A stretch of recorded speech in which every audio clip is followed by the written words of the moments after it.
Carta 2. Esta carta, mais do que lida, deve ser ponderada. Eu sou Cristo. Enquanto atuo desde as mais altas esferas da consciência criativa divina, minha influência envolve o seu mundo.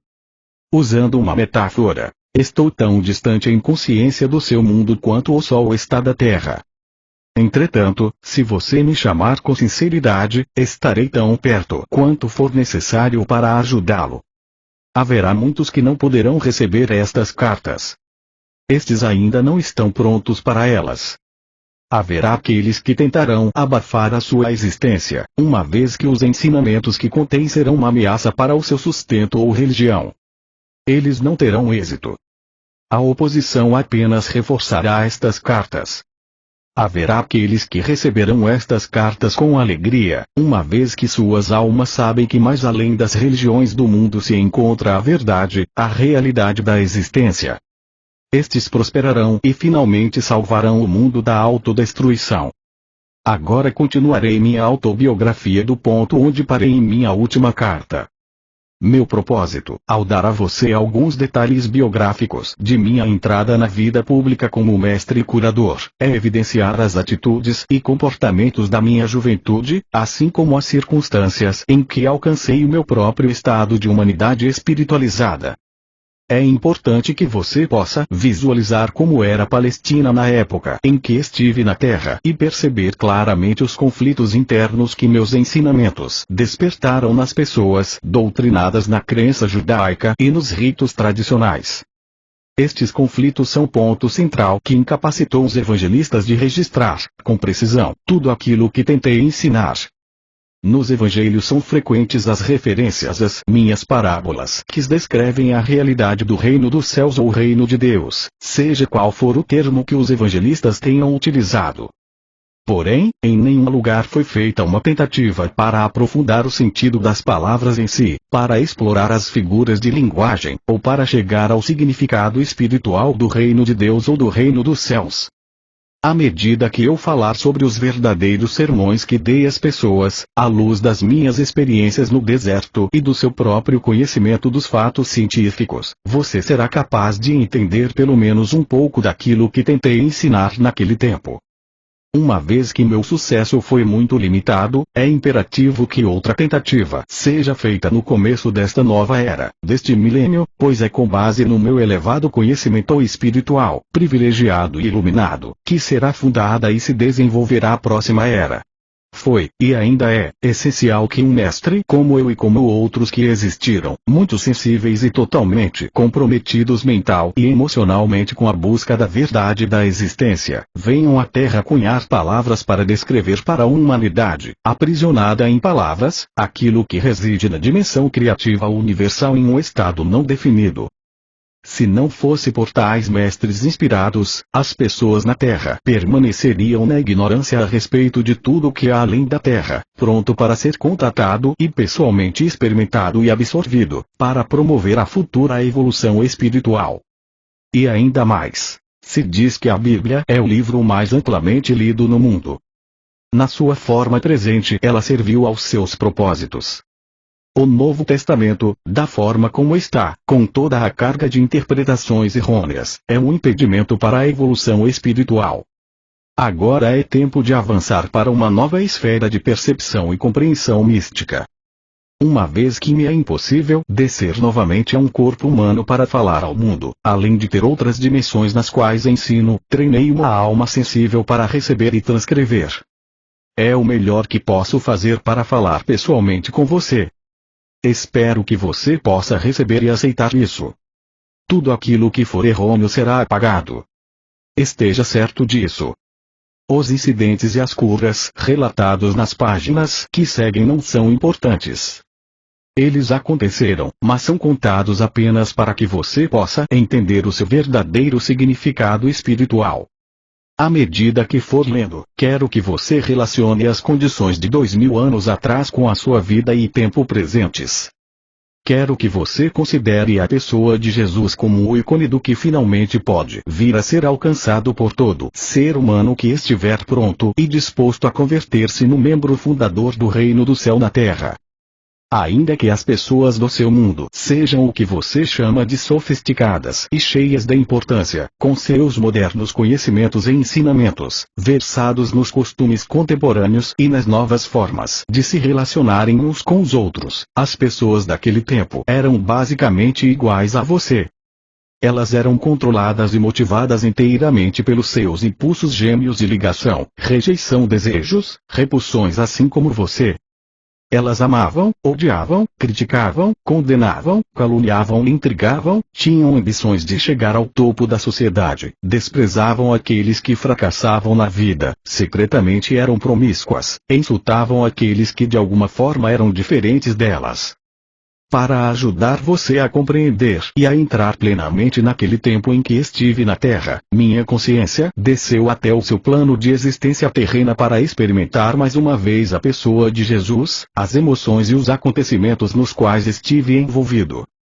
Quando saí do deserto e pus o pé na estrada em direção à minha aldeia de Nazaré, ainda estava exultante, exuberantemente feliz com o conhecimento tão gloriosamente revelado a mim no deserto. Fixei completamente meus pensamentos em tudo que havia aprendido e, se meus pensamentos se perdiam nas minhas antigas formas negativas de pensar, rapidamente me voltava para o Pai para receber inspiração e determinação para superá-los. Desta forma, eu voltava constantemente à luz da consciência e do entendimento. Algumas pessoas me olhavam com desconfiança, vendo minha alegria e também minha aparência suja e descuidada. Será que eu estava bêbado? Perguntavam-se. Outros me olhavam com aversão. Ao invés de reagir com raiva, como fazia no passado, eu lembrava que havia sido abençoado com visões e conhecimento que eles não podiam nem imaginar. Abençoei-os, rezei para que sua visão interior se abrisse de maneira semelhante e continuei em paz o caminho até minha casa. Entretanto, alguns aldeões olharam com compaixão para meu lamentável aspecto e correram para suas casas para buscar-me pão e mesmo vinho, para ajudar-me a continuar o caminho. Havia sempre alguém que me oferecia abrigo para a noite. O Pai Vida de fato supriu todas as minhas necessidades e me deu toda a proteção necessária. Durante todo esse tempo, eu não disse nenhuma palavra a respeito das minhas semanas no deserto. Sentia que ainda não era o momento. Por fim cheguei à minha aldeia, Nazaré, e o povo caçoou abertamente de mim, apontando o meu aspecto imundo e minha roupa rasgada. Vagabundo, preguiçoso, sujo foram algumas das palavras mais amáveis que me lançaram.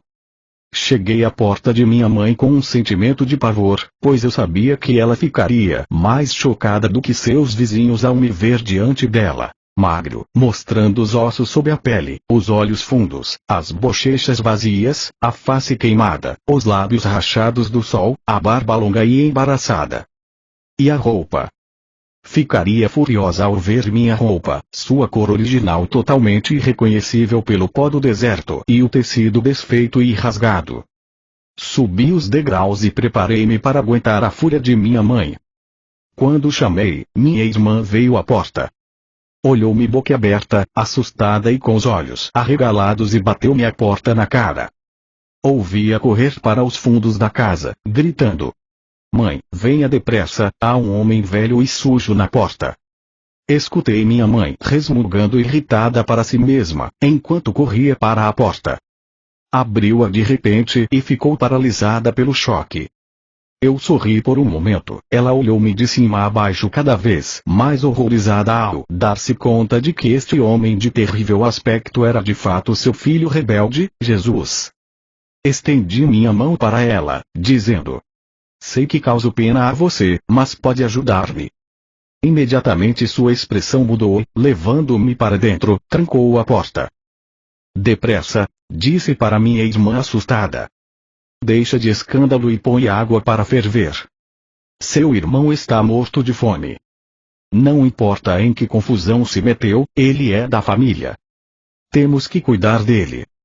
Suavemente me ajudou a tirar a roupa, inclinou-me sobre um grande recipiente de água e esfregou-me até ficar limpo. Lavou-me, cortou meu cabelo e barba e cuidadosamente cobriu as feridas do meu corpo e lábios com uma pomada cicatrizante. Nenhum de nós quebrou o silêncio. Saboreei o amor que ela me demonstrou e tentei demonstrar minha gratidão como uma atitude mais doce e sensível. Depois de vestir-me uma túnica limpa, ela serviu-me uma refeição frugal de pão, leite e mel. Relutante, deu-me vinho para recuperar as forças, embora estivesse claro que ela pensava que era o vinho a grande causa de minha terrível situação. Então conduziu-me até a cama e cobriu-me. Dormi por várias horas e acordei revigorado pela luminosa manhã de sol que se via pela janela. Eu agora estava ansioso para falar com minha mãe e dizer-lhe que eu era de fato um Messias, mas não daquele tipo que imaginava o povo judeu. Eu podia salvar as pessoas das más consequências de seus pecados. Podia ajudá-las a encontrar saúde, abundância, a satisfação de suas necessidades, porque agora podia ensiná-las exatamente como havia sido criado o mundo. Assim que comecei a falar, ela começou a ficar encantada e animada. Pulou de pé e quis sair correndo para contar aos vizinhos que seu filho era realmente o Messias, deveriam ouvir a maneira como ele falava, e ele havia jejuado no deserto. Mas eu a impedi de fazer isso. Eu disse que ainda não havia contado a ela o que me fora revelado. Uma das coisas mais importantes que havia aprendido era que os judeus ortodoxos estavam completamente equivocados a respeito de suas crenças no Deus vingativo. Não havia tal coisa. Isto a deixou contrariada e desconcertada, então exclamou: "Como, então, Jeová vai governar o mundo e nos tornar bons e nos fazer escutar seus profetas, se não nos castigar? Agora você ficou tão importante que pode ensinar aos sumos sacerdotes o seu próprio trabalho, que foi transmitido a eles desde o tempo de Moisés. Vai trazer ainda mais vergonha para esta casa." Ela começou a chorar e disse com raiva: "Você em nada mudou. Somente mudaram as coisas que diz. Você só me trouxe dor. Como pude acreditar que você seria um Messias? Com suas ideias estranhas só levará nosso povo a maior tormento do que nunca." Meus irmãos a ouviram em prantos e vieram correndo, querendo colocar-me para fora de casa. Ofereci sair pacificamente, porque não queria mais alvoroço. Se essa era a forma de minha mãe reagir, eu poderia estar certo de que os demais também reagiriam da mesma forma ao que eu tinha para dizer. Percebi que precisava de paz de espírito, descanso absoluto e silêncio para colocar em ordem meus pensamentos e experiências. Teria que rezar e pedir inspiração para saber a melhor maneira de abordar os judeus com minha mensagem de boas novas. Estava certo de que o Pai Vida atenderia à minha necessidade e que eu encontraria a acomodação mais conveniente em algum lugar. Minha mãe, embora furiosa com minha atitude de grande cabeça dura, estava atormentada por seus sentimentos de amor e compaixão por mim, devido ao estado deplorável em que me encontrava. Ela rejeitou tudo que eu parecia representar: a rebeldia, o desprezo pela religião judaica, as atitudes contestadoras em relação à autoridade, meu caráter voluntarioso e arrogante. Mas ela ainda me amava e estava profundamente preocupada por me ver envolvido em problemas tão grandes quanto jamais havia pensado ser possível. Ela chamou a atenção de meus irmãos, dizendo que calassem a barulhenta discussão, e virou-se para mim. "Pode ficar aqui até que esteja melhor", disse ela. "Talvez enquanto estiver por aqui, eu possa trazer bom senso para você. Posso dizer que se sair às ruas falando da forma como o fez comigo, terminará em uma situação ainda pior do que agora. Pessoas boas vão cuspir e jogar seu lixo podre sobre você. Você é uma desgraça para esta família." Apesar de toda a sua raiva, ri e agradeci, beijando-a calorosamente.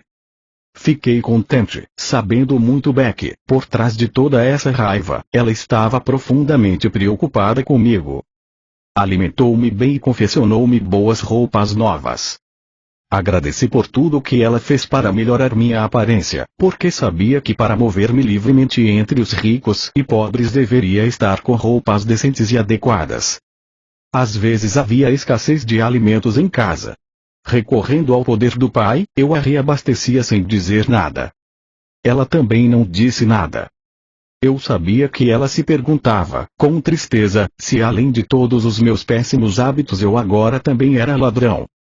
Então me pegou com um pão recém-saído do forno nas mãos. Ela sabia que eu não havia saído de casa para comprá-lo e também que o forno não havia sido usado naquele dia. Não me disse nada, mas me olhou de forma reflexiva. Eu pude ver então as suas atitudes mudarem. Ela já não estava mais tão certa de si. Ela começava a questionar a sua própria atitude em relação a mim e também a verdade acerca das minhas afirmações. O que realmente aconteceu com ele no deserto? Como ele poderia fazer um pão sem usar o fogo, a farinha e o fermento? O que isso significa? É ele o Messias. Então meu irmão feriu sua mão. Ele sentiu muita dor quando o ferimento infeccionou. Permitiu-me colocar minhas mãos em sua ferida e fazer uma oração em silêncio. Eu podia ver que ele sentia o fluxo do poder entrando em sua mão, porque ele me olhou de forma estranha. A dor foi embora, disse brevemente. Estava mal-humorado quando se afastou.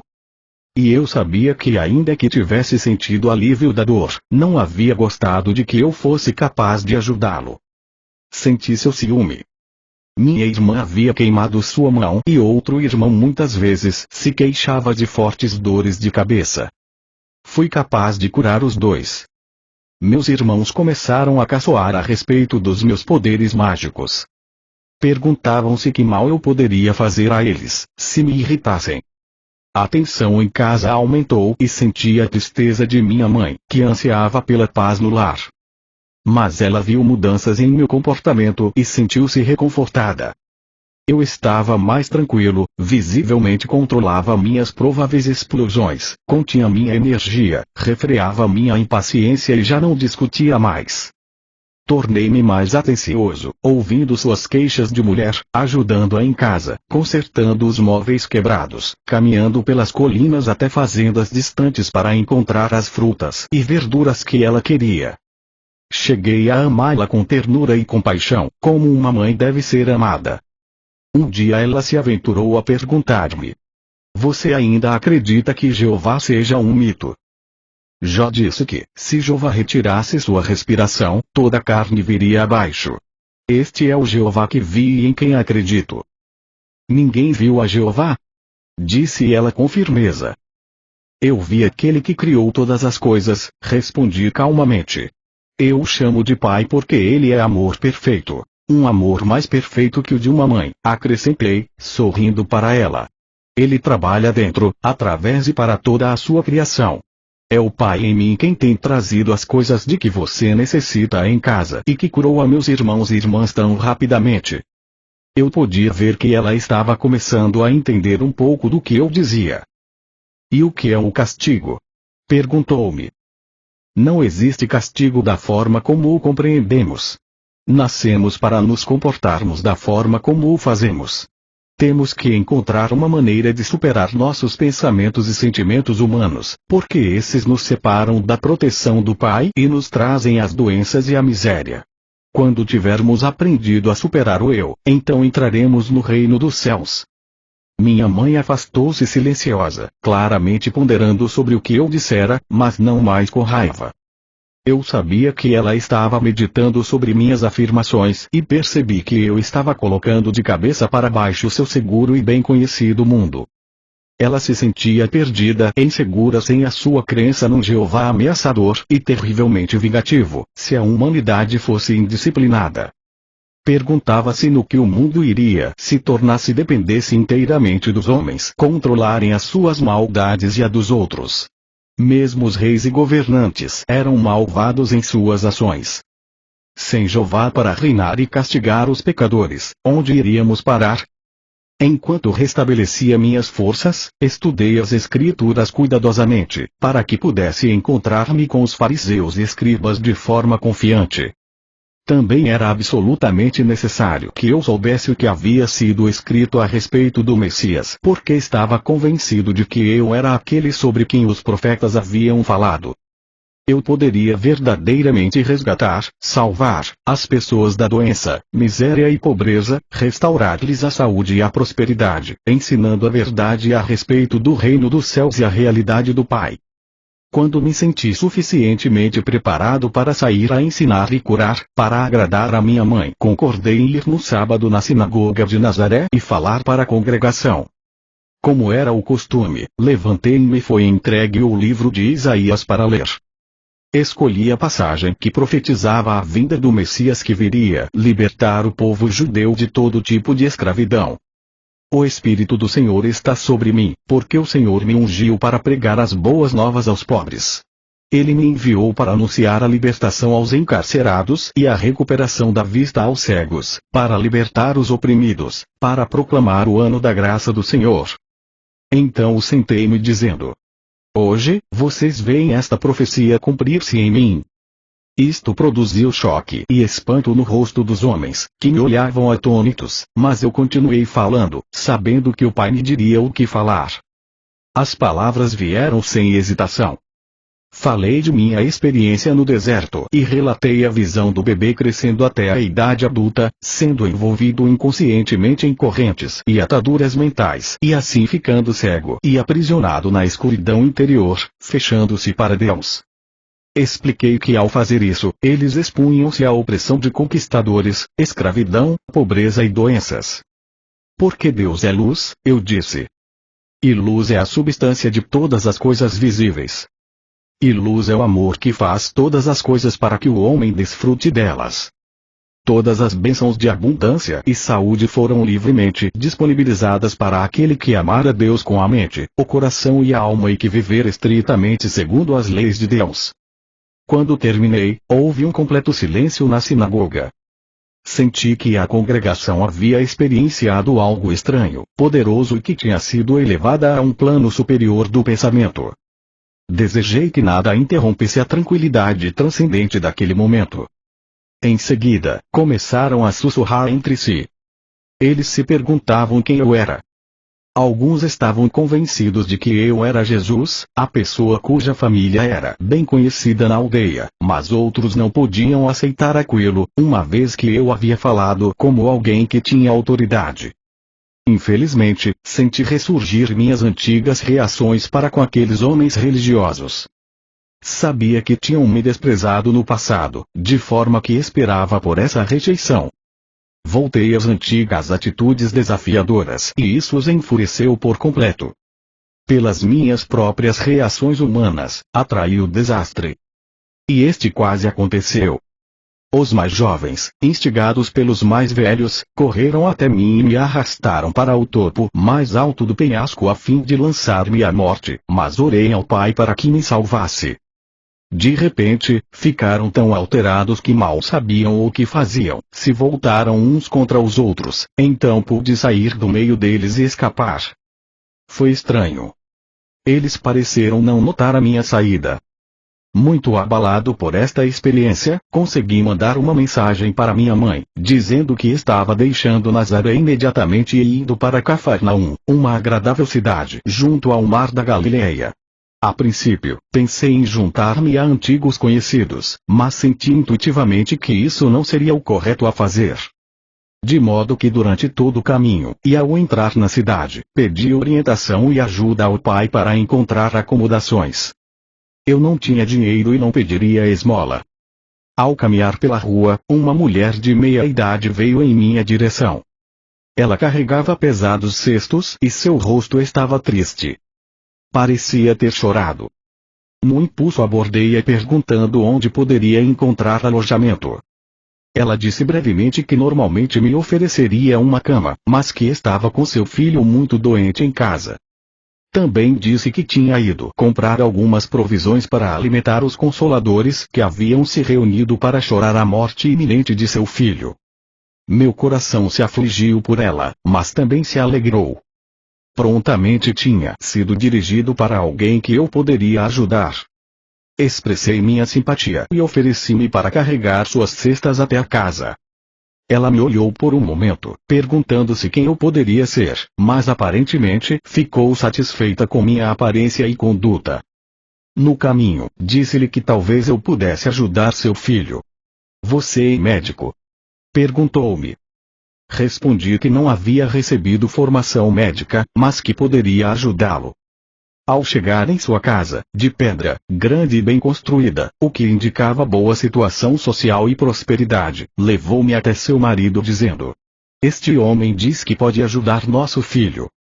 Melancólico, o homem inclinou a cabeça e não disse nada. A mulher, que se chamava Miriam, afastou-me dizendo que ele estava aflito e muito zangado. "O rapaz é nosso único filho entre muitas filhas e ele culpa Deus pela doença do garoto." Miriam começou a chorar. "Se ele falasse contra Deus, que outros problemas cairão sobre nós?" perguntou-me. "Tranquilize-se", disse-lhe. "Logo verá que seu filho ficará bem novamente." Ela olhou-me com dúvidas, mas levou-me até o quarto onde o rapaz estava. Fazia calor e o ambiente estava sufocante, cheio de gente, bem intencionada e triste, conversando. Pedi à mãe para esvaziar o quarto, mas os visitantes resistiram. Eles queriam ver o que aconteceria e somente saíram do quarto contrariados quando Miriam chamou seu marido para falar com eles. Podia escutá-los discutindo com o pai no quarto ao lado. O que este homem achava que poderia fazer, se o médico já havia declarado ser incapaz de ajudar o rapaz? O pai veio até o quarto para ver por si mesmo. Seu filho estava mortalmente pálido, com muita febre. A mãe explicou que ele não podia engolir a comida e que estava com o intestino solto. Ele havia estado assim por vários dias e tinha perdido muito peso. O médico disse que nada mais poderia ser feito. Ele provavelmente morreria. Coloquei as mãos sobre a cabeça do rapaz e rezei sabendo, e silenciosamente dando graças com todo o coração, que o Pai Vida fluiria pelas minhas mãos para dentro de seu corpo. Desta forma o trabalho de cura se realizaria. Senti um calor extremo e um formigamento em minhas mãos e o poder vertendo para seu frágil corpo. Fui inundado por uma alegre gratidão. Como era grandioso e maravilhoso o Pai Vida, quando liberado para fazer o seu trabalho natural de cura. Sua mãe e seu pai, olhando ansiosos para ver o que aconteceria a seguir, seguravam a mão um do outro e observavam com muita atenção. Quando eles viram a cor do seu filho mudar, do branco para um rubor mais sadio, exclamaram com espanto e alegria. Depois de algum tempo, o rapaz levantou seu olhar para mim, dizendo claramente: "Agradeço, estou bem melhor agora. Estou faminto e quero algo para comer." Sua mãe riu de felicidade e o abraçou apertado, mas estava um pouco apreensiva. "Não posso dar comida a você, filho meu. O médico ficaria zangado." Ela havia sido avisada para não dar comida a ele, somente água. Eu sorri e disse: "Ele está curado. Pode dar pão e vinho a ele, que não fará mal." Seu pai, Zedequias, estava maravilhado de alegria e gratidão. Depois de abraçar o seu amado filho, voltou-se para mim e apertou minhas mãos calorosamente. Ficou dando tapinhas em meus ombros enquanto balançava sua cabeça, incapaz de falar devido às lágrimas que escorriam por sua face. Quando ele finalmente se recompôs, entrou no salão e falou às pessoas que lá estavam. Meu filho, quase morto, recuperou a plenitude da vida novamente. Suas palavras foram recebidas com gritos de alegria, entusiasmo, incredulidade, questionamentos, risadas e felicitações. A mãe do rapaz ficou parada, com um sorriso estampado na face. Depois disso, não foi mais necessário buscar por acomodações. Quando Zedequias disse aos atônitos consoladores que o garoto estava curado e o próprio jovem apareceu na porta, sorrindo e pedindo novamente por comida, todos os consoladores rodearam-me e convidaram-me às suas casas. No entanto, preferi ficar com o pai do garoto, que agora dizia estar cheio de perguntas a fazer-me. Ele esperava que eu pudesse respondê-las. Depois de colocar o vinho e a comida sobre a mesa, todos foram convidados a comer até saciarem-se. Zedequias sentou-se e formulou sua primeira pergunta. Ele disse: "Você fez algo que nenhum sacerdote ou médico poderia fazer. A cura vem somente de Deus. Embora seja um desconhecido, percebo que você deve vir de Deus." "Sim", respondi. E as pessoas murmuraram assombradas. Esta doença que veio ao meu filho era um castigo por algo que eu tenha feito de errado no passado. E como eu poderia cometer um pecado tão grave que Deus quereria levar meu único filho? Muitas das pessoas que escutaram estas palavras acenaram com a cabeça. Você fez a pergunta que mais quero responder, Zedequias. Deus nos dá a vida e a existência do ser. Ele não iria arrancá-la de nós como um homem arrancaria um tesouro de outro só porque está zangado com ele. Esta é a maneira como a humanidade se comporta, não Deus. E Deus não está sentado em um trono em algum lugar do céu, como fazem os reis humanos que se sentam em seus tronos e governam o seu povo. Esta é a maneira humana de proceder, uma crença humana, não a verdade. A maneira de proceder de Deus vai muito além do que a mente humana pode conceber ou sonhar. Somente eu vi aquele que nos trouxe à existência e sei que ele não é o tipo de Deus que os rabinos ensinam. Vi que ele é o perfeito amor, e por esta razão eu prefiro falar do Pai, pois eu vi que ele trabalha dentro de cada ser vivo, mantendo-o num bom estado de saúde, assim como um pai humano trabalha para manter seus filhos bem alimentados, vestidos e protegidos dentro do abrigo de um lar. Eu vi dentro de todas as coisas do mundo. Como pode ser isso? Perguntou um homem duvidando. Não é possível para um ser individual, de qualquer tipo, estar em todos os lugares ao mesmo tempo. Mas o ar está em todo lugar ainda que não se possa ver. No entanto, sabemos, sem dúvida alguma, que ele é muito real e muito importante para a nossa existência. Se o ar não existisse e não pudéssemos respirá-lo, morreríamos. Não podemos ver o movimento do ar que chamamos de vento, mas vemos que ele agita as folhas e conduz as nuvens no céu.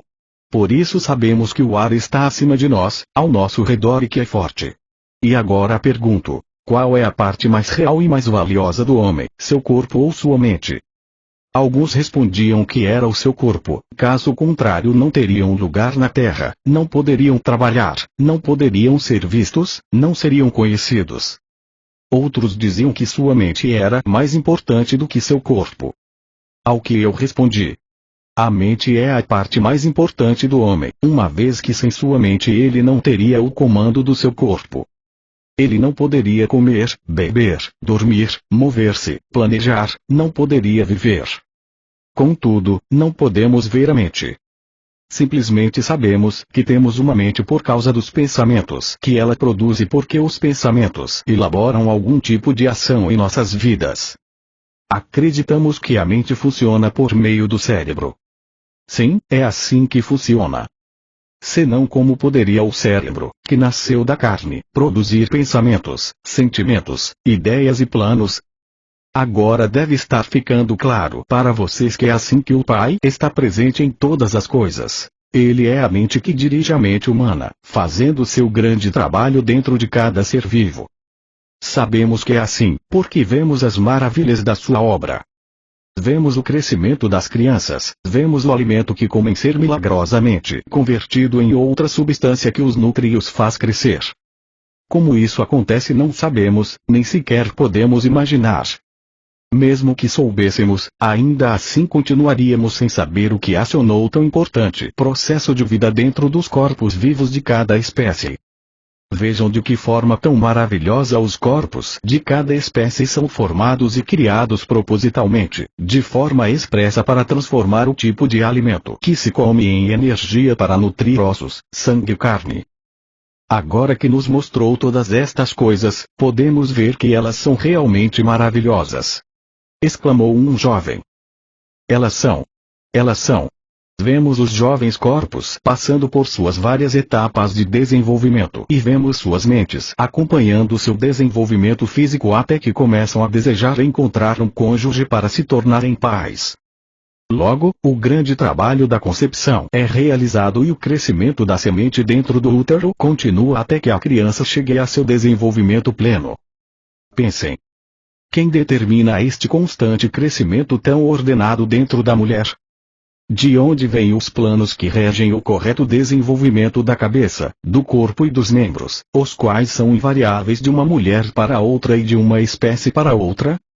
Quem decide o momento exato em que um nascimento terá início, o meio físico pelo qual a criança deve ser trazida à luz, a provisão do leite para a criança? Pensem. É a mãe. Não, não é a mãe. Ela é apenas a testemunha de tudo o que ocorre dentro dela desde o momento em que seu marido tenha estado com ela e plantado a sua semente para se juntar à dela. Deus faz todas estas coisas de longe. Estes pensamentos chegam a cada homem e mulher para decidir quando estas coisas devem acontecer. Não, todo este trabalho é realizado pelo poder criativo da mente, a vida inteligente e amorosa dentro de todos os seres vivos. Vemos o amor dos pais por seus filhos, sejam eles pássaros, animais ou homens. De onde vem este amor? Ele provém do poder criativo da mente, o perfeito amor, do Pai que está em nós. É por causa do trabalho que o Pai faz com as plantas, árvores, pássaros, animais e com o próprio homem que hoje estamos aqui, vivos, respirando, comendo, dormindo, tendo filhos, envelhecendo e então morrendo para passar para um lugar mais feliz. Tudo isso é a obra do Pai que está ativa dentro de nós. Como podem negar a verdade de tudo o que disse a vocês nesta noite? Hoje, viram um jovem agonizante que foi trazido de volta à plenitude da vida em pouco tempo. Fui eu quem o curou. Não. Por mim mesmo não posso fazer nada. Foi a vida, que é o Pai ativo dentro de todas as coisas, que veio com toda a força para reparar um corpo doente e trazê-lo novamente de volta à plena saúde, porque acreditei que assim seria e não duvidei. Houve suspiros de satisfação na sala. Nova luz, novo interesse, inclusive podia ver-se uma nova doçura em seus rostos. Por que então o homem sofre tão dolorosamente? Perguntou Miriam. Porque quando o homem é concebido, quando a vida toma forma dentro da semente, ela se reveste da condição humana que o separa de qualquer outro indivíduo no mundo. Para fazê-lo único, uma figura isolada, não lhe dá nenhum outro, solitário, privado, sua própria pessoa, ele torna-se sujeito a, é controlado por dois impulsos poderosamente fortes em sua natureza terrena, o de ligar-se a todas as coisas que deseja muito e o de rejeitar e afastar tudo aquilo que não quer. Estes dois impulsos básicos do homem estão presentes em cada coisa que ele faz ao longo da vida e são inteiramente responsáveis pelos problemas que atrai para si. Embora o Pai esteja ativo no interior do homem, não há nada de humano nele. Portanto, o Pai nada retém, nada rejeita, nada condena, nem mesmo vê a transgressão. Tudo aquilo que o homem faz e que chama de pecado é apenas deste mundo e só existe punição neste mundo, porque é uma lei da existência terrena. Como você sabe, que tudo o que você semear, mais tarde colherá. Pelo fato de extrair sua vida e sua mente do Pai, o próprio homem é o criador dos seus pensamentos, palavras e ações. Seja o que for que ele pensa, diz, faz e acredita, retorna a ele da mesma forma, algum tempo depois. Não existe castigo que venha do Pai, quaisquer que sejam os males que assolarem a humanidade, estes são completo resultado de suas próprias decisões. As pessoas murmuravam que este era um ensinamento totalmente novo e que fazia mais sentido do que tudo que havia sido ensinado a eles antes. Várias vozes me incitavam a contar mais.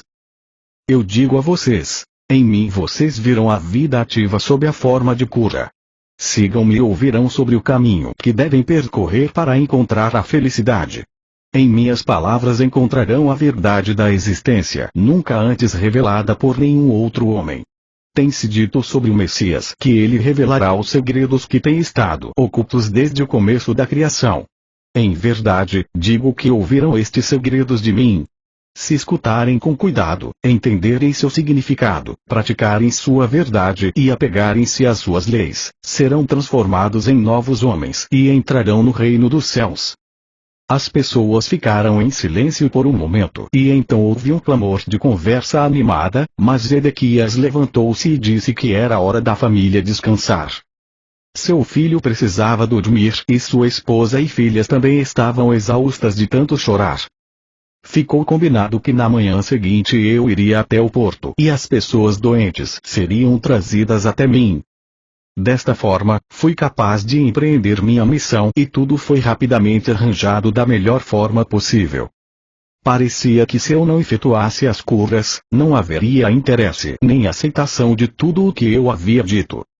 As curas demonstravam a verdade de tudo o que eu havia ensinado e meus ensinamentos explicariam as razões pelas quais eu era capaz de trazer do Pai, para eles, a cura.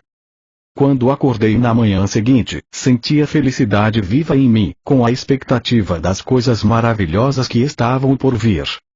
Depois de tomar o desjejum, saí com Zedequias para o porto da cidade, com meu coração iluminado de amor por todos os que passavam por mim. Eu os cumprimentava calorosamente, dizendo a eles que tinha boas novas para todos aqueles que quisessem escutá-las. Quando chegamos ao dique, encontrei homens, mulheres e crianças sentados no chão, esperando por minha chegada. Alguns estenderam suas mãos, implorando. Pareciam muito mal. Outros haviam sido mutilados e muitos outros estavam cobertos de feridas. Meu coração ainda sofria por seu estado lastimável, mas agora também podia alegrar-me porque sabia que não era vontade do Pai que eles estivessem assim. Muito pelo contrário. O próprio Pai era toda a cura, toda a saúde e todo o bem-estar. Eu tinha provado isso na noite anterior e na minha casa. Estava exultante por ser capaz de demonstrar esta verdade maravilhosa para a multidão que agora se reunia em torno de mim.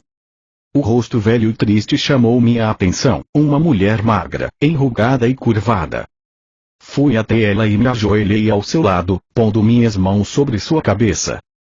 Imediatamente senti o fluxo do poder do Pai vibrando pelas minhas mãos em sua cabeça, até que seu corpo inteiro sacudiu com a força vital, energizando seus membros.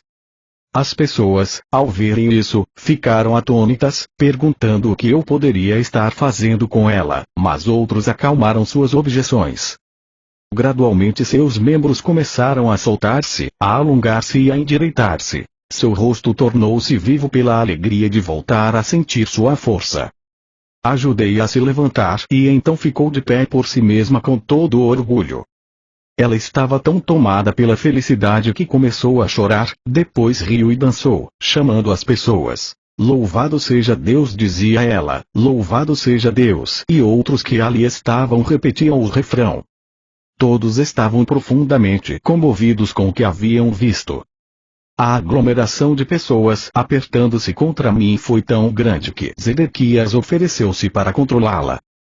De forma organizada e ajudado por outros dos espectadores ansiosos, dirigiu ordenadamente os doentes para mim, para que eu pudesse atendê-los, segundo suas necessidades mais profundas. No final, sentindo-me cansado, meu anfitrião convidou-me a voltar para casa e jantar. Despediu aqueles a quem eu não tinha sido capaz de curar por falta de tempo. Assegurou a eles que eu retornaria no dia seguinte. Foi uma noite festiva, tanta coisa para falar, tanto para celebrar, tanto para ensinar, tanto para aprender, todos certamente reconheciam naquilo a boa nova. Eu sabia que havia sido aceito por muitos por dizer a verdade do que havia visto no deserto. E assim continuou por muitos dias. As pessoas vinham de longe para ver-me. Zedequias e outros amigos seus me ajudaram a controlar a multidão para que eu pudesse curar e ensinar. O povo ouvia com prazer. Eles falavam entre si sobre o Pai e estavam ansiosos por aprender mais a respeito das correntes e ataduras que confinam as pessoas na miséria.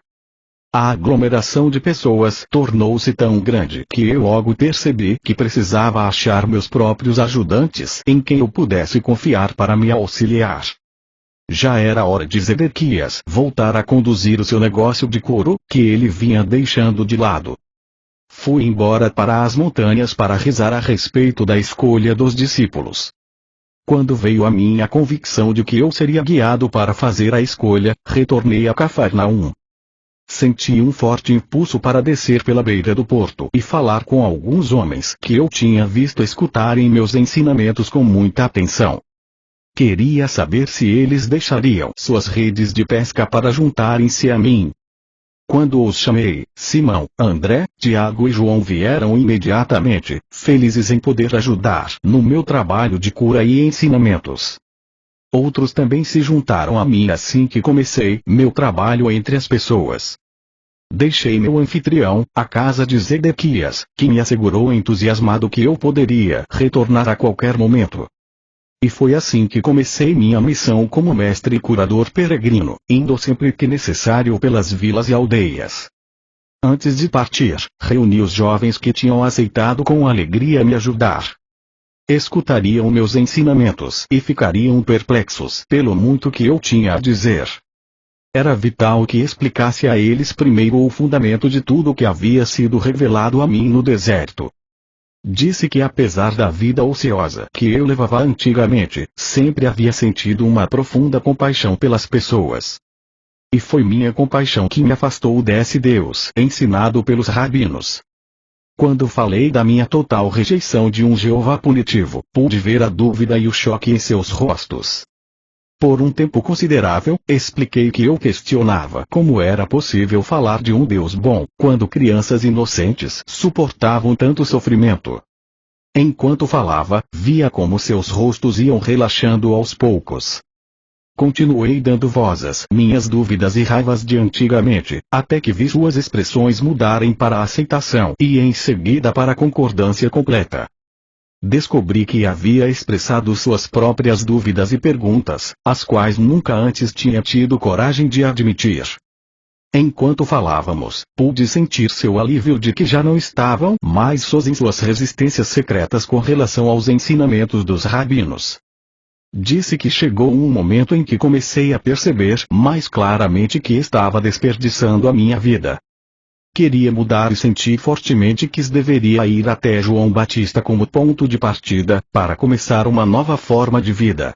Descrevi o que aconteceu durante o batismo e minhas 6 semanas no deserto. Expliquei que todos os meus pensamentos, crenças, atitudes, arrogância e rebeldia prévia foram paulatinamente limpos de minha consciência, enquanto passava pelas profundas revelações e visões que me mostrarão a realidade que eu agora chamava de Pai. Expliquei a natureza do Pai e que esta natureza divina era constituída também da vontade divina. Disse que era o próprio homem que em seu íntimo se afastava do Pai, por seu pensamento errôneo e comportamento equivocado e que somente o homem, primeiro pelo arrependimento e logo depois pela limpeza mental e emocional, poderia encontrar seu próprio caminho de volta ao pleno contato com o Pai. Quando isso se cumprisse, a plena natureza do Pai seria liberada dentro da mente, coração, corpo, alma, no ambiente e nas experiências da pessoa. Quando isso se produzisse, tal pessoa entraria no reino dos céus governado pelo Pai e o reino dos céus se estabeleceria ele mesmo na consciência da pessoa. Ela atingiria então o propósito de sua existência. Enquanto conversava com meus discípulos, via suas reações refletidas em seus rostos. Toda dúvida havia desaparecido, havia agora um resplandecer de luz de compreensão e alegria. Esses jovens tornaram-se fiéis, entusiastas e exclamaram: "Estas sim são boas novas!" Entretanto, após a aceitação de tudo o que eu dissera, houve momentos em que se perguntavam se seria verdade tudo aquilo que eu havia dito. Entende aquilo? Dispor-se a desfazer-se da imagem de Jeová, tão profundamente gravada em suas mentes, requeria uma grande dose de coragem. Havia momentos em que falavam entre si e questionavam quem era este homem que pretendia tais maravilhas. E se viessem comigo e afinal eu fosse realmente um mensageiro de Satanás? Eles seriam severamente castigados por Jeová? Eles tinham muito a perder, sua posição na sociedade como jovens, homens sóbrios e trabalhadores, sua reputação como comerciantes e artesãos, a perda de suas rendas e o maior obstáculo de todos, a provável ira e rejeição de suas famílias. O que eles receberiam em troca? Disse então que eu não podia fazer nenhuma promessa terrena por sua ajuda na propagação do Evangelho da Boa Nova. Eu não tinha dúvida alguma de que, onde quer que fôssemos, receberíamos alimento e refúgio e que seríamos muito bem acolhidos pelas pessoas. Somente poderia prometer a verdade de que o Pai conhecia as suas necessidades e que elas seriam satisfeitas e que os manteria com saúde. Poderia também prometer que, se eles se voltassem para o Pai, e confiassem no Pai a cada passo do caminho, seriam tão felizes como nunca haviam sido antes. Experimentariam o reino dos céus por eles mesmos, na medida em que deixassem de lado as exigências do eu e se pusessem a serviço dos outros. Seriam testemunhas de curas e estas aumentaria a sua fé e daria a eles coragem para suportar quaisquer incômodos da jornada. E assim começamos nossa missão para espalhar a boa nova do Evangelho do Reino. Enviei à minha frente esses jovens para as cidades que iríamos visitar. Ao chegarem, diziam às pessoas da cidade que se juntassem para escutar a boa nova do Reino dos Céus. As pessoas ficavam surpresas e queriam saber mais, mas os discípulos pediam que fossem buscar seus amigos e vizinhos. Todos ficariam sabendo do que se tratava, quando Jesus chegasse, e também haveria curas de seus doentes. Excitados, muitos corriam para ajudar a difundir a boa nova e logo estavam reunidos formando uma grande multidão. Eu, que havia me rebelado apaixonadamente contra as pregações religiosas que ameaçavam os pecadores com violência, castigos e condenações, agora caminhava com alegria para ir ao encontro destas multidões. Eu tinha a minha boa nova para compartilhar com eles e iluminar o seu dia, além de curar suas doenças e aflições, para encher de alegria suas vidas. Antes eu circulava entre as pessoas egoisticamente e com as mãos vazias, aceitando a sua boa vontade, e às vezes generosidade, com pouca gratidão. Agora eu vinha com uma abundância de possibilidades vivificantes para todos aqueles que estavam dispostos a ouvir minhas palavras e tomar medidas para melhorar a sua qualidade de vida. Quero que você, que está lendo estas páginas, compreenda plenamente minha posição naquele tempo, meu estado de consciência depois de minha iluminação no deserto e a pessoa que eu apresentava aos meus conterrâneos como Jesus. Foram feitas tantas conjecturas a meu respeito que devo contar a verdade a vocês. Nasci para ter um bom físico quando amadurecesse, fortes traços aquilinos, uma inteligência notável e uma facilidade para a mímica e o riso. Mas como muitos de vocês hoje, não cuidei dos meus talentos terrenos. Na hora de ir para o deserto, meu rosto e minhas maneiras eram o que se poderia descrever como abaixo do que deveriam ser. Embora eu tivesse começado a examinar-me e a rebelar-me contra o que havia me tornado, meu intelecto tinha sofrido pelo mau uso que eu fizera dele, constantemente me envolvendo em discussões e discordâncias sobre religião e cedendo a discursos irreverentes. Eu fazia as pessoas rir. Eu era amado pelos homens e mulheres com quem me misturava, mas eles certamente não me respeitavam. Por isso o espanto daqueles que me conheciam quando falei na sinagoga em Nazaré. Enquanto minha mãe cuidou de minha saúde, eu fiz poderoso uso do conhecimento e da iluminação que me foram dados no deserto. Isso me fez voltar a ser o homem que estava destinado a ser. Quando comecei minha missão, estava inteiramente consciente de que eu era o único com o supremo conhecimento dos segredos da criação e da existência em si. Portanto, podia dizer com perfeita confiança: ninguém além de mim viu o Pai. Eu sabia que tudo em que os homens sinceramente acreditavam era falso, irreal. Sabia que eu havia sido especialmente moldado e projetado pelo Pai para esta missão.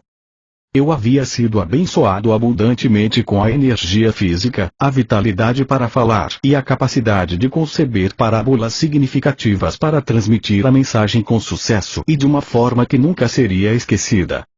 Além disso, eu compreendia os meus companheiros muito bem, devido à longa associação que tinha com eles. Conhecia suas esperanças mais profundas, seus medos mais desesperados, sabia o que os fazia rir e o que os induzia a zombar e a escarnecer dos ricos e pretensiosos. Sabia também a que ponto os velhos e jovens sofriam silenciosa e corajosamente. Experimentava profunda compaixão pela população que vivia com medo, suportando o chicote verbal dos fariseus e se inclinando diante das leis fiscais dos romanos. Sabia como seu orgulhoso espírito judeu havia sido ferido pelos gentios conquistadores, a quem foram obrigados a honrar com cumprimentos verbais, de mão e de joelho, mas a quem desprezavam por trás das portas fechadas. Conhecia e compreendia completamente a vida e o pensamento do povo. Eu já havia pensado seus pensamentos, sentido seus ressentimentos, sofrido suas ansiedades em tempos de privações e me sentido impotente nas garras do governo romano. E agora sabia que nada desse sofrimento era realmente necessário. Conhecendo, como eu conhecia, a realidade da existência, a realidade do Deus universal, eu podia claramente perceber a insensatez das autoridades judias, que impunham sobre a população uma penosa forma de vida que era completamente errônea e em total contradição com a verdade do ser. Esta situação me causava profunda irritação.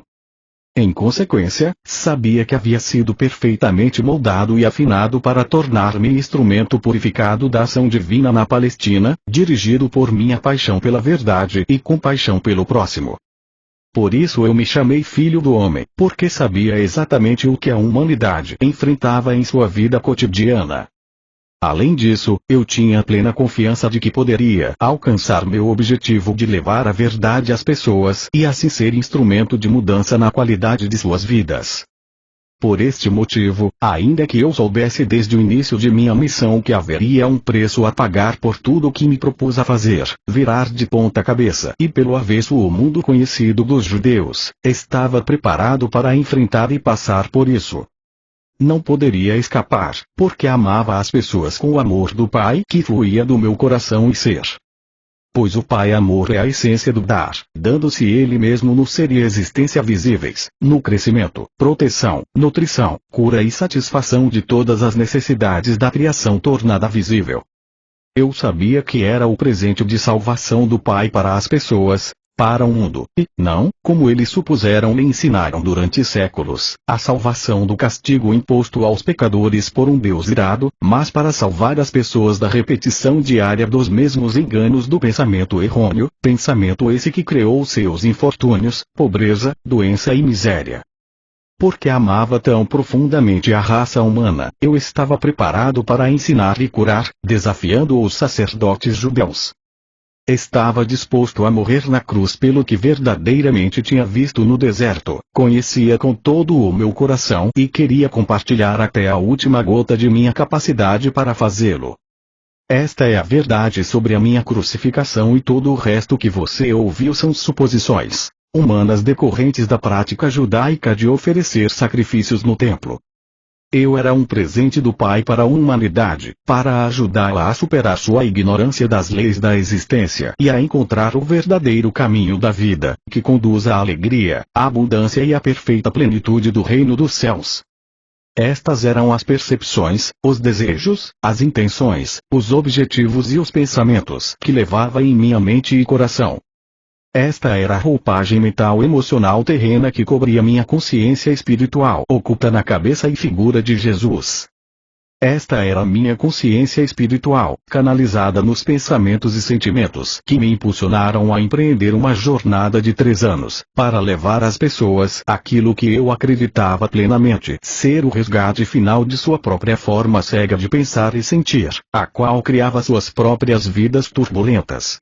Eu verdadeiramente acreditava que, se pudesse demonstrar às pessoas tudo aquilo que me havia sido dado a compreender, perceberiam sua loucura anterior e se esforçariam por mudar sua forma de pensar e colocar o pé na direção do caminho da vida que conduz ao reino dos céus. Para este fim, eu estava disposto a dar minha vida. Por causa da interpretação errônea atribuída à minha missão pelos mestres judeus, minha verdadeira mensagem foi distorcida até não ser mais reconhecida.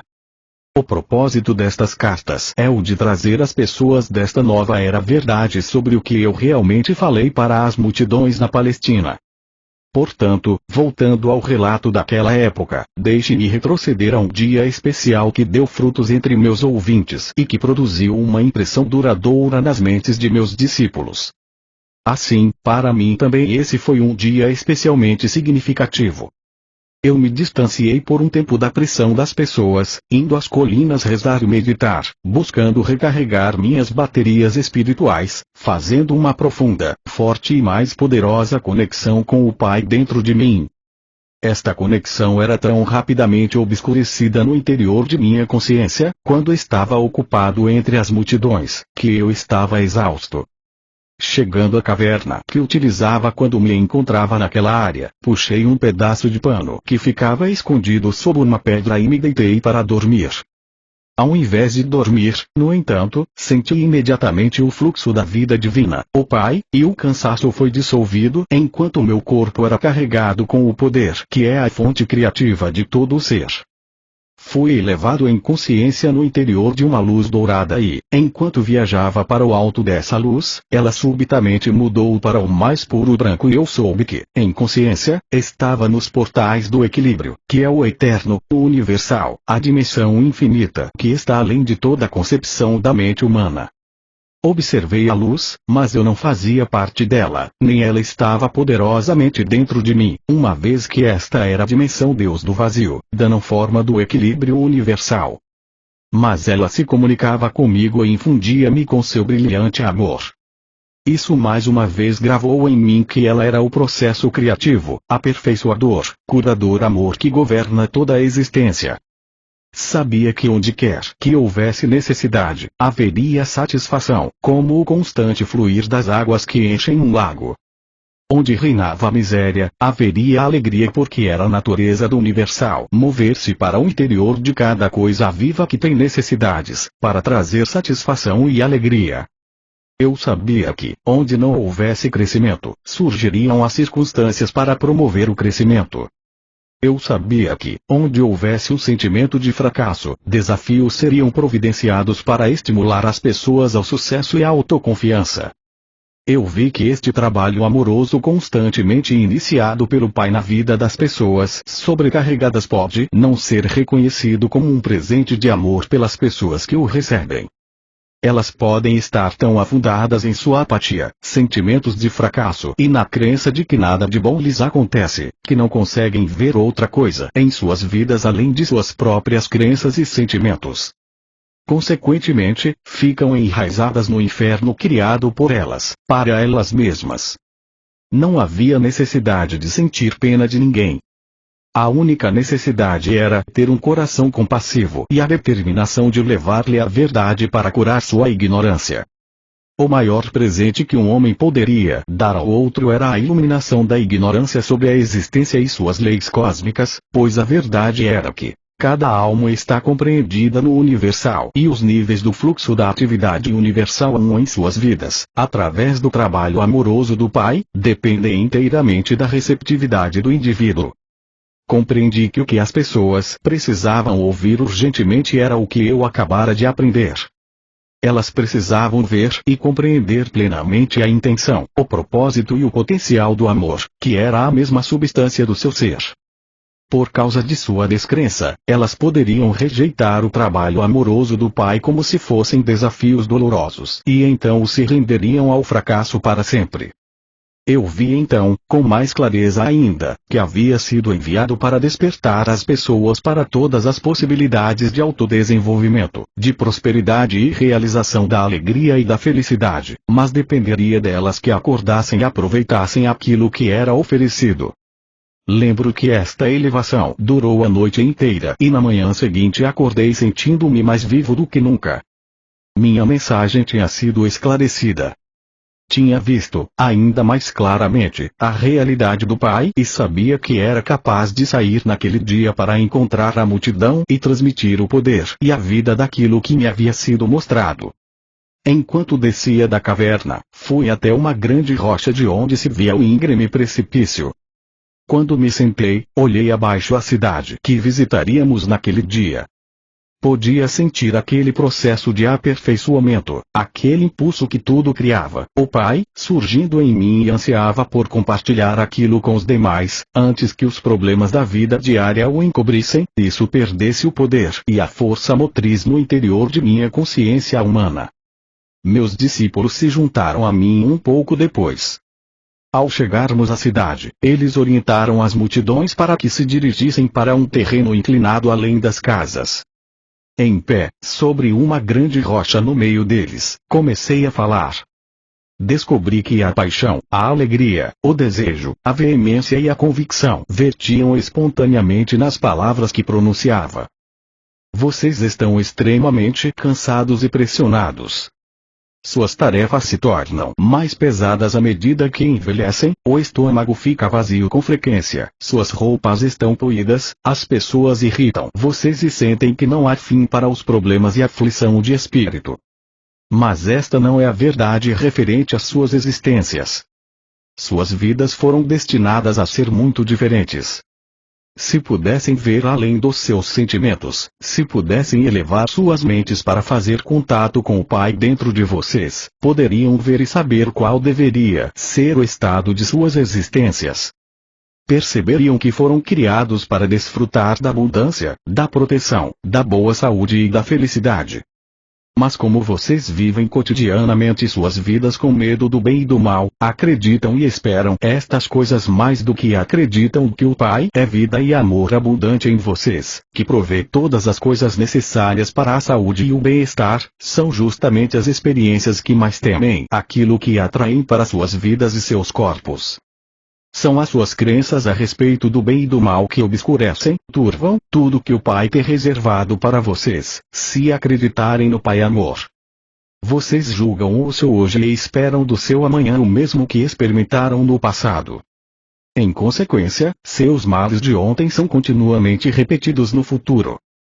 Vocês estão escravizados por suas memórias e crenças inabaláveis de que o que aconteceu no passado deve voltar a acontecer para oprimi-los e feri-los. Não precisam curar seus corpos ou tentar melhorar suas vidas, precisam curar suas crenças. Já disse a vocês que não existe nada sólido sob o sol. Se pudessem curar suas crenças e alinhá-las com a verdadeira intenção do Pai para com vocês, as crenças errôneas que governam seus corpos e vidas se dissolveriam como névoa ao sol. Cada circunstância de suas vidas se voltaria imediatamente para a intenção divina que está por trás de toda a criação. Vocês comprovariam que para cada dificuldade, para qualquer necessidade de qualquer tipo, há sempre um meio para pôr fim às dificuldades, há sempre alguma coisa na cesta para atender às suas necessidades. O que acreditam que acontece quando os doentes vêm a mim e ponho minhas mãos sobre eles? Estou pensando em doença. Estou querendo saber se a pessoa será curada. Tenho medo de que o Pai esteja dormindo ou tão distante que não possa ouvir-me. Não. Se meus pensamentos fossem incrédulos como estes, não haveria cura. Quando a pessoa se aproxima de mim pedindo que a cure, imediatamente me alegro porque sei que o poder que é o Pai está em mim, preparado e aguardando para curar no momento que eu assim pedir. Eu agradeço porque sei que a vontade do Pai é a saúde e não a doença. Portanto, rezo para que a vontade do Pai seja feita no doente. No momento em que removo crença da doença do corpo do doente, sei que a vontade do Pai de saúde está fluindo para o seu sistema, o mesmo se dá com a aparência de doença se transforma em realidade do Pai saúde e o corpo recupera sua saúde novamente. A doença nada mais é do que uma baixa na vitalidade, uma redução da vida, na parte afetada. Restaure o Pai vida na verdadeira intenção e no plano do seu sistema e o sistema inteiro funcionará como deveria. Foi dito que Deus manda enfermidades, pragas, penúrias e destruição às nações, quando não obedecem às suas leis. Foi dito que vocês mesmos são castigados por um Deus irado por causa dos pecados que cometeram. O que é o castigo senão a maldade sob o disfarce de bondade? Eu digo a vocês que o mal não vem de Deus.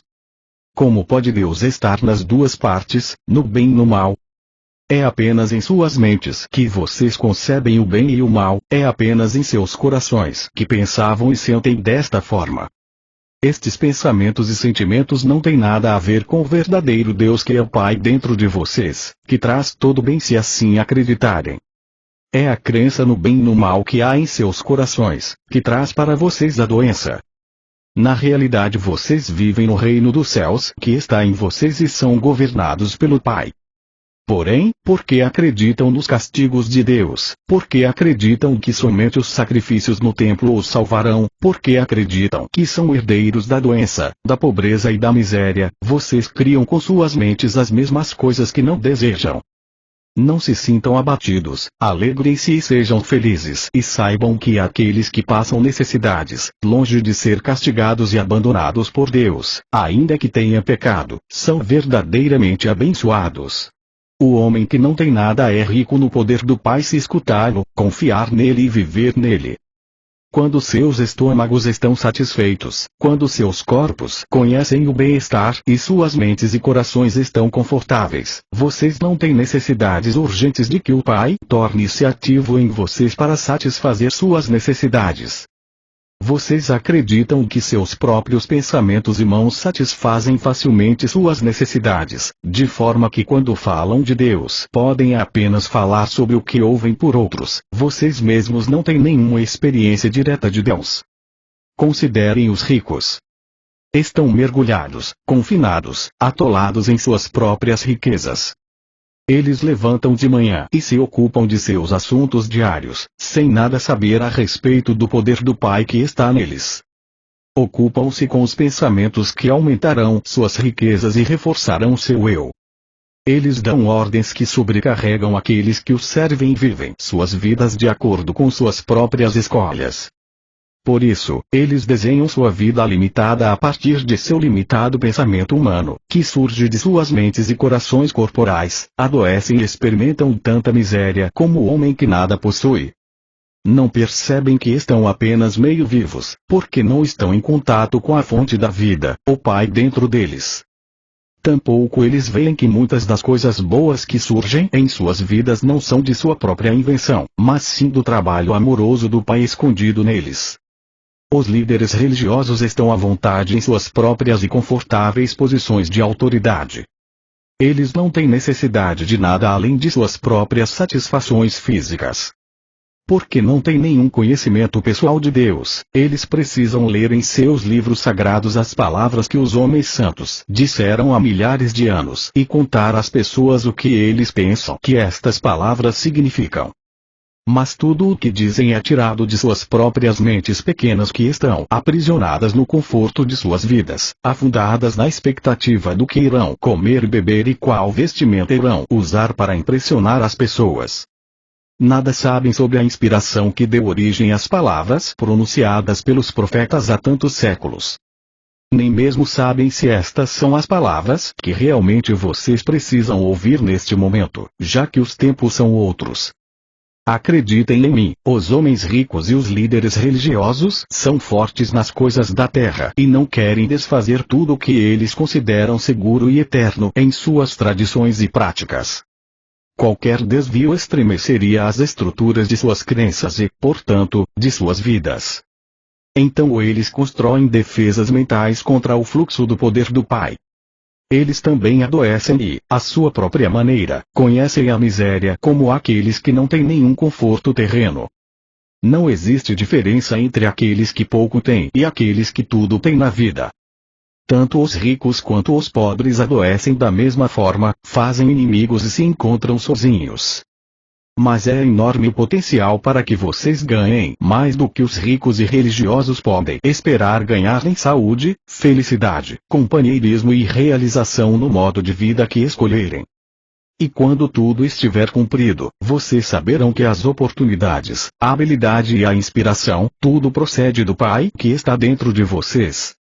Saberão que nunca poderiam ter feito tais coisas se não tivessem pedido ao Pai que está em vocês para ajudá-los a utilizar todos os seus talentos, para colocar comida em abundância em suas despensas e roupas nos seus corpos e felicidade uma boa vida para seus filhos.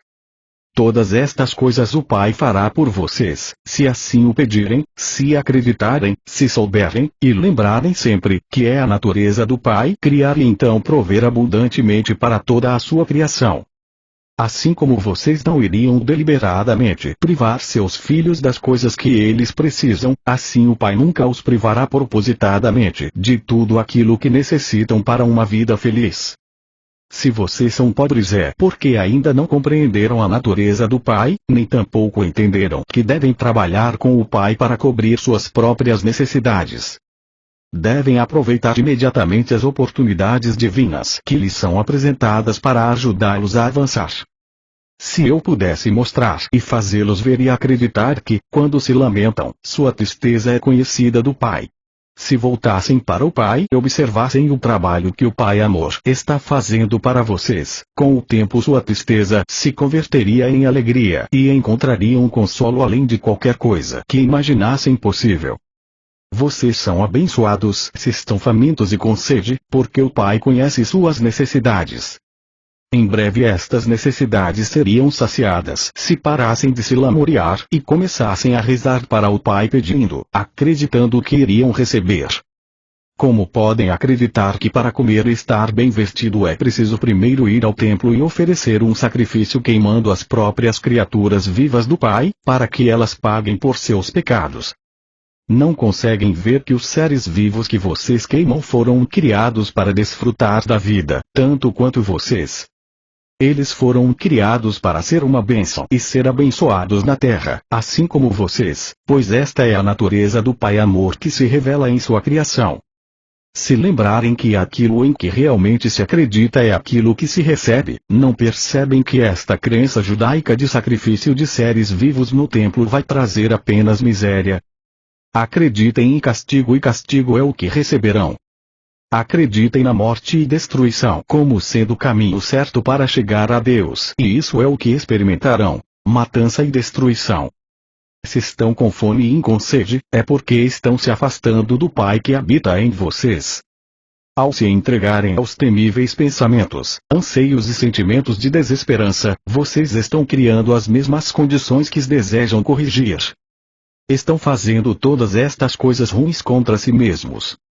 Por conseguinte, vocês são ainda mais bem-aventurados, quando estão com fome e sede de bondade e do contato com o Pai que habita em vocês, porque então certamente serão saciados 100 de vezes. Bem-aventurados são quando os atacam e roubam, porque quando permanecerem em perfeita confiança verão Deus em ação e a libertação acontecendo.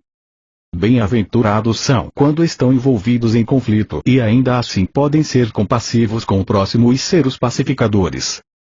Levam no coração o amor que vem do Pai e realmente são filhos do Pai. Bem-aventurados são quando, mesmo sendo profundamente injustiçados, ainda assim podem perdoar e demonstrar misericórdia, abstendo-se de buscar justiça ou perseguir a quem os tenha insultado. Coloquem-se diretamente em sintonia com o amor que é Deus ativo em vocês e da mesma forma serão poupados nos momentos de dificuldade. Os mais abençoados de todos são os puros de coração, porque estes se livraram de toda raiva, ódio, vingança, maldade, inveja e dureza de coração, e estão diante do mundo como o amor feito visível. Eles vão conhecer a realidade chamada Deus e saberão que a realidade é o Pai dentro deles. Como posso ajudá-los a ver esta grande verdade? Como posso ajudá-los a ver a realidade do reino dos céus, o reino de Deus? Vocês não têm que ficar olhando para o céu, porque não é lá onde verão a atividade do Pai de forma tão clara que, sem dúvida alguma, reforçará a sua fé. É aqui, onde através dos séculos as pessoas têm cometido o grande erro de olhar para os seus sonhos e imaginação, criando por si mesmos um Jeová que não existe. Não encontrarão o Pai acima de vocês, em algum lugar do céu. O Pai não está em nenhum lugar especial, mas em todo lugar ao redor em tudo. Vocês podem ver a maravilhosa atividade do Pai. Olhem em volta para as coisas que crescem, o trigo, a grama, as flores, as árvores e os pássaros. Em cada coisa viva, verão misterioso e maravilhoso trabalho do Pai em incessante atividade. É aqui que o Pai está no perfeito controle. Podem ver que há lei e ordem perfeitas, crescimento, desenvolvimento e finalmente a colheita para abençoar o homem, os animais e os pássaros. Considere a maneira com que um homem, depois de terminar de lavrar os seus campos, espalha as sementes sobre a terra e as cobre novamente. Ele arruma suas ferramentas e vai para casa satisfeito pois, afinal, se chover suficientemente, haverá comida para alimentar os seus filhos. Por muitos dias ele dorme e acorda e não faz nada mais pela sua plantação, mas quando volta a visitá-la verá verdes folhas saindo da terra. mais tarde voltará e verá o crescimento de caules e folhas e mais tarde ainda ele verá a formação da semente. Um dia, finalmente, que o grão já está cheio e dourado, pronto para a colheita. Enquanto isso, todo esse crescimento ocorreu sem a ajuda dele. O trigo cresceu de uma forma maravilhosa que ele não pode explicar. É mágica? Não, é o trabalho do Pai, o poder, a inteligência amorosa por todo o universo, que inspira o trabalho e respira por meio dele. É a atividade do Pai que é a vida inteligente do universo. Quando entram no reino de Deus, vocês se sentem bem. Sentem-se felizes e alegres.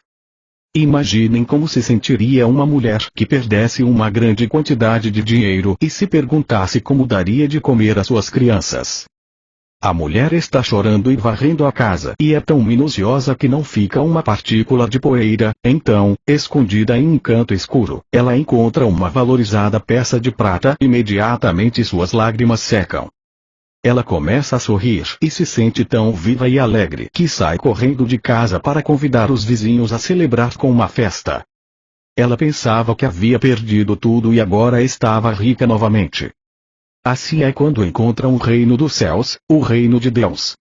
Ao invés de lágrimas e temores, fome e doença, encontram a paz, a alegria, a abundância e a saúde do reino de Deus.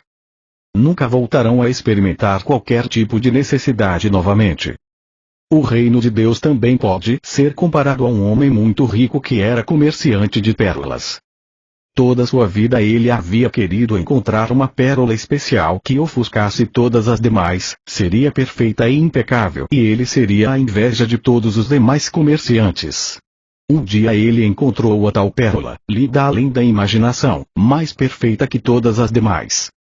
Vendeu tudo o que possuía, abandonou tudo que havia acumulado para comprar aquela pérola e estava feliz para além de todos os sonhos. O que significa isto?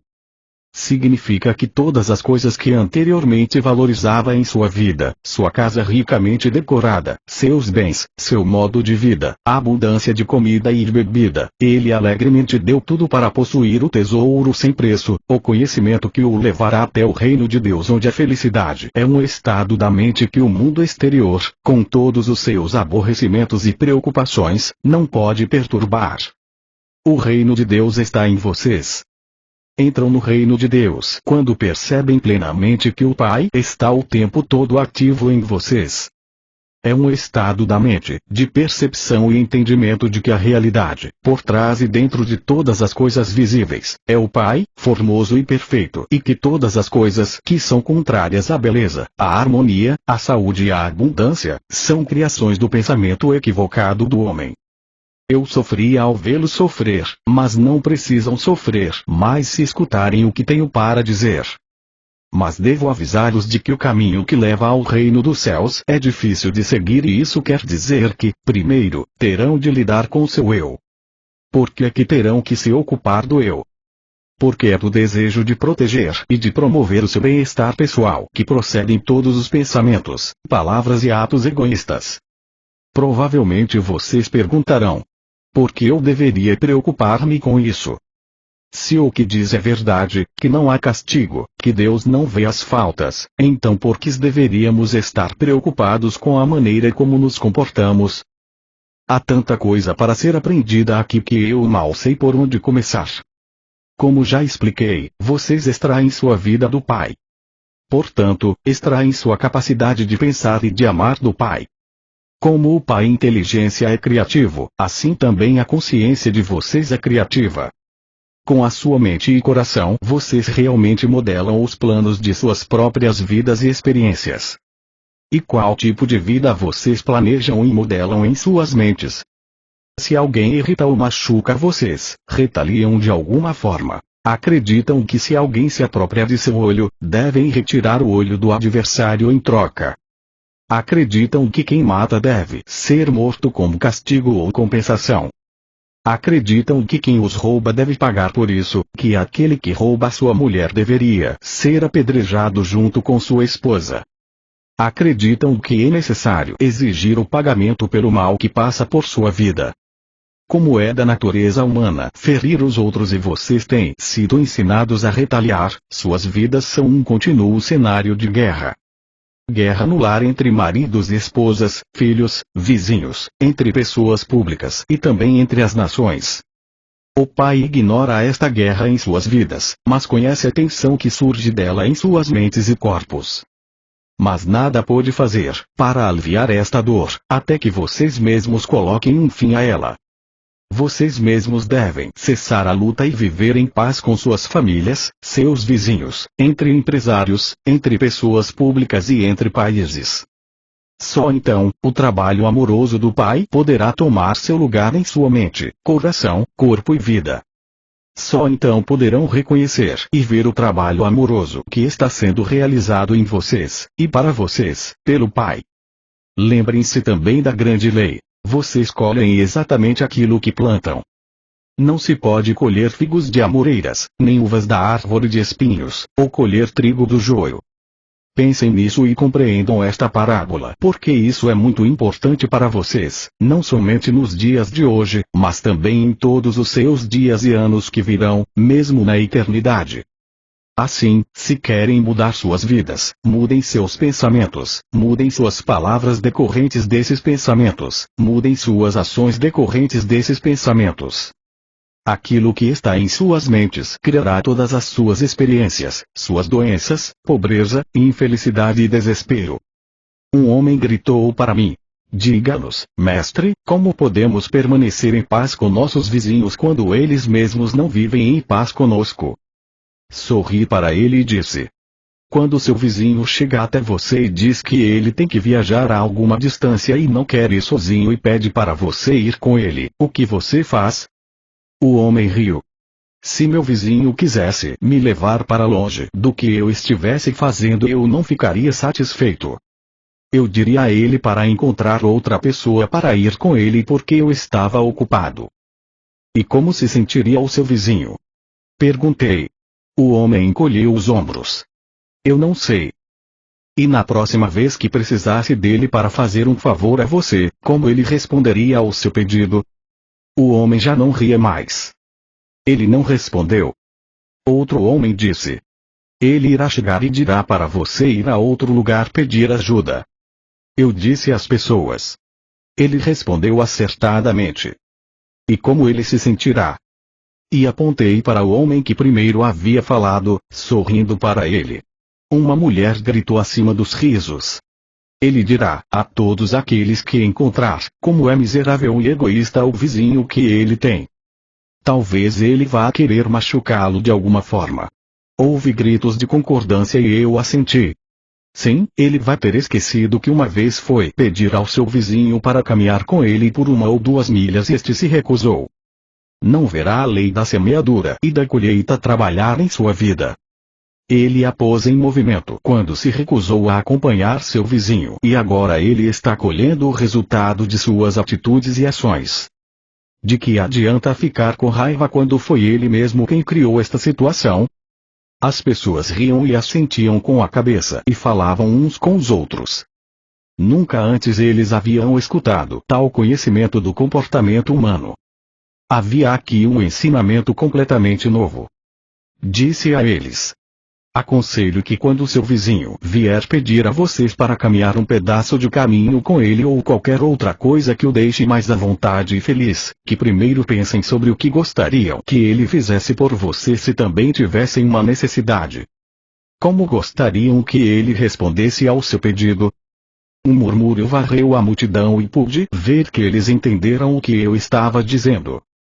De fato, se seu vizinho pedir para que o acompanhe por 1 milha, façam isto com agrado e estejam dispostos a caminhar por 2 milhas, se necessário. Quando recusam algo às pessoas, não percebem, mas enrijecem sua mente e corpo, para se protegerem da obrigação de fazerem qualquer coisa que não querem fazer. Colocam em tensão sua mente e corpo e o Pai também é tensionado e não pode fazer seu trabalho amoroso dentro de vocês e é deste enrijecimento que surge a doença. Pode ser que encontrem alguém em extrema necessidade, que tenha frio ou esteja infeliz e que peça a vocês o manto. Não passem por ele olhando de longe. Algumas pessoas riram. Sabiam que era isto o que fariam. Não. Entreguem a ele o seu manto, e se ele realmente estiver com frio, também a sua túnica. E sigam o seu caminho e se alegrem. Alegrarmos-nos? Perguntou uma voz descrente. Eu ri e disse. Sim, meu amigo, alegre-se. Primeiramente porque possuía uma túnica e um manto para dar e, logo, alegre-se por perceber que agora tem falta de uma túnica e manto, e o Pai dentro de vocês fará retornar em breve suas roupas de alguma forma surpreendente. No entanto, se entregar a túnica e o manto e continuar a caminhar, resmungando para si mesmo. E agora, por que fiz isso? Fui um tolo. Agora, sentirei frio no lugar dele e as pessoas rirão de mim porque dei a ele minha túnica e manto e fiquei eu mesmo sem nada. E o que dirá a minha mulher quando eu chegar em casa? As pessoas concordavam e riam, apreciando a imagem do homem que dá sua túnica e manto e em seguida lembra que coisa insensata fez a si próprio. Eu sabia que, muitas vezes, se privavam para ajudar os outros, e lamentavam sua generosidade logo depois. Esperei por um momento e então falei em voz alta para conseguir plena atenção de todos. Mas eu não disse que colhem o que plantam. Não disse claramente que seus pensamentos, palavras e ações criam sua vida futura. Então o que querem semear para colher depois de terem dado a túnica e o manto ao estranho?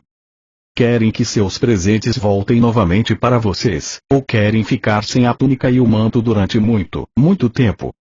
Porque é isso o que acontecerá se continuarem seus caminhos irritados e chateados porque doaram suas roupas. Suas palavras e ações selarão, endurecerão como uma rocha, a pobreza que trouxeram para vocês por terem doado a túnica e o manto. As pessoas já não riam nem sorriam mais, estavam muito caladas e escutando atentamente. Lembrem-se, primeiro façam aos outros o que gostariam que fizessem para vocês e então haverá paz e contentamento em sua mente e coração e o Pai poderá fazer o seu amoroso trabalho em seu corpo, mente e coração. Doem abundantemente e alegrem-se porque vocês têm presentes para doar aos necessitados e porque, enquanto estão doando, seus dons vão sendo restaurados da forma que mais necessitam. Doem com o coração contente, doem com confiança e com o conhecimento de que onde houver carência em suas vidas, assim fará o Pai o seu trabalho amoroso com abundância em vocês, e para vocês. Nada façam com o coração pesado, porque um coração pesado é o que continuarão tendo. Doem tudo com o espírito alegre, a fim de que tudo em suas vidas traga para vocês somente alegria e iluminação espiritual. Um homem comentou. Isso vai contra a natureza do homem. É natural preocupar-se com o futuro. A roupa é cara, a comida é difícil de encontrar. A vida é uma luta constante. Respondi em voz alta porque ele estava apenas dizendo que eu sabia que a maioria dos meus ouvintes estava pensando. Mas você não sabe com certeza se amanhã estará lutando para viver. Não sabe se amanhã terá um trabalho esplêndido ou qualquer outra coisa maravilhosa que possa vir para você. Não sabe isso, mas o que está tornando certo para você mesmo é que não haverá um trabalho maravilhoso ou qualquer outra excelente oportunidade em sua vida, porque você está criando as circunstâncias do seu amanhã. Ele irritou-se. Eu estou. Como estou fazendo isso? Não acabei de explicar? Virei-me para o povo rindo. Digam-me, como foi que este homem de túnica vermelha, aqui na frente, criou seus amanhãs? Houve silêncio na multidão, então um jovem rapaz, Marcos, gritou para mim. Eu sei. Ele disse que deveria lutar para comprar comida e roupa. Você tem nos dito que aquilo que pensamos e falamos, nós receberemos. Exatamente, eu disse. Você é um menino muito inteligente. Você compreendeu. Cuidem para não criar para vocês mesmos as coisas que não desejam. E eu ficarei contente que você seja meu discípulo quando for mais velho, se seus pais assim o permitirem. Algumas pessoas riram, mas outras não. Eu via que elas não acreditavam em nenhuma palavra do que eu dizia. Nunca entrarão no reino dos céus estando angustiados. Se hoje seu dia foi difícil, por que se lamentar por isso? Vocês se sentirão melhor se reclamarem a respeito. Suas lágrimas farão seu dia mais feliz. E se vocês se angustiam pelo seu amanhã, estão carregando de penúrias e fadigas antes mesmo que ele chegue, por que fazê-lo então?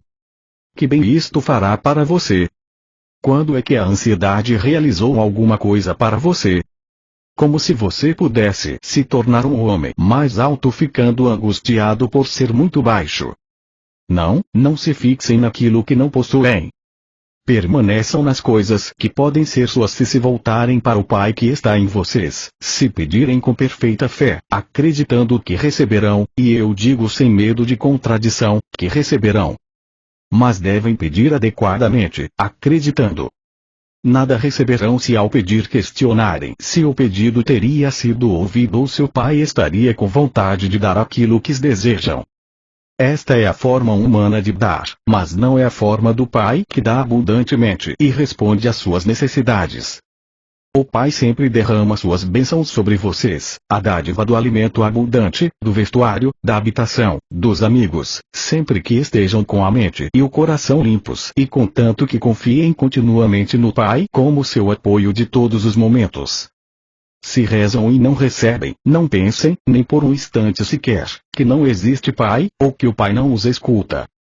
Ao invés disso devem perguntar-se o que existe em vocês que está impedindo que a obra amorosa do Pai seja feita em vocês e para vocês.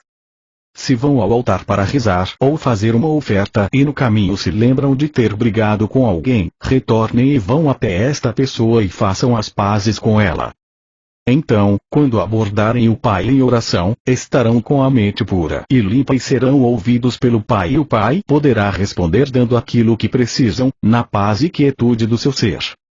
Se ainda não acreditam que o Pai cuida de sua criação, olhem ao seu redor para as radiantes flores nos campos. Como são lindas! Considerem o pensamento brilhante de quem desenhou sua forma, sua beleza. Onde vocês encontrariam as cores que veem em suas pétalas? Com toda a sua sabedoria, o próprio Salomão não foi capaz de ter roupas tão bonitas feitas para ele. Vejam o modo como as flores atraem as abelhas e as abelhas ajudam a carregar as sementes da próxima estação, para tornar o seu mundo maravilhoso e produzir alimento. Porque não podem acreditar e confiar no Pai quando o mundo ao seu redor foi planejado, desenhado e cuidado de uma forma tão maravilhosa. Mas lembrem-se, estas plantas e árvores, ao contrário da humanidade, não podem queixar-se de sua sorte, nem se sentirem famintas ou despidas e assim não anulam o trabalho que o Pai realiza nelas.